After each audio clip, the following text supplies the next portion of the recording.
نکاح دا زمونږ د خوږ پیغمبر سنت دی. نو هر انسان چې کله د نکاح استطاعت دته میلو شي او کله د دې ذمه دارۍ دې اوچتولی شي نو دې نکاح بیا کوي. اوس بهترینه نکاح کومه یوه ده چې هغه حدیث مبارک کې هغې ته بهترینه نکاح ویلې شوې ده او زمونږ خوږ پیغمبر هغې ته بهترینه نکاح ویلې ده.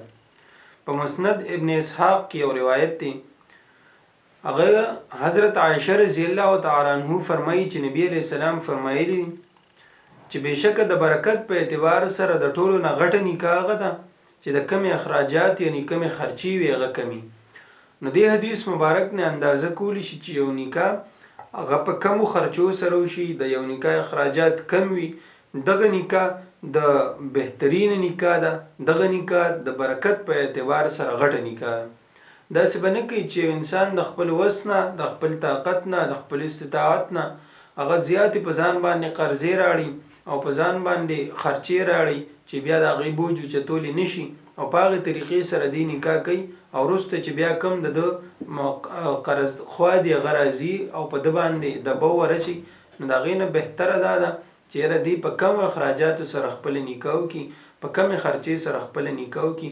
نو دا بهترینه نکاح ده.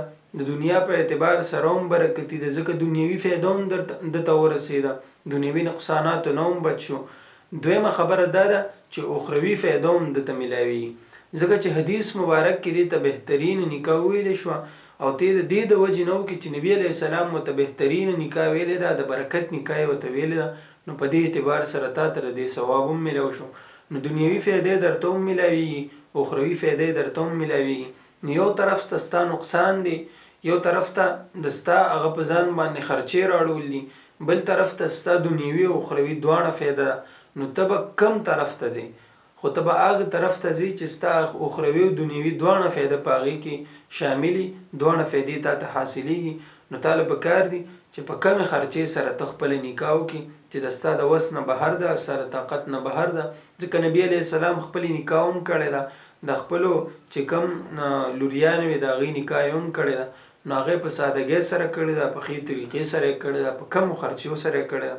نو موږ به هم په هغې طریقې باندې ځو چې د خپل طاقت نه به بهر ته نوځو په کمو خرچو سره چې د برکت والی او په بهترینو نکاحګانو کې زموږ نکاح شامله شي.